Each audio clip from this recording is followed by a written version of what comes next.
Da, fată, și nu știu cum să-i spun lui bărbatul meu că a murit socrul meu. Dar eu te leacă mai devreme am aflat. Da, tu știi cât ține bărbatul meu la Tasso. Și nu știu cum să-i spun că a murit.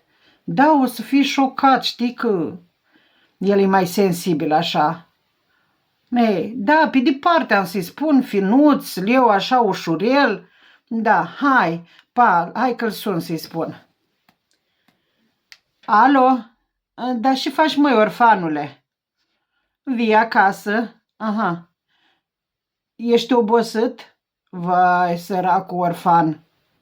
Și ți-i foame? Ei, las că-ți dau mâncare când vii caldă, orfanule. Și să nu-ți mai spun orfanule? Când nu ești orfan? Pe cât pariez. Hai că vorbim acasă. Eu zic că am fost destul de finuță.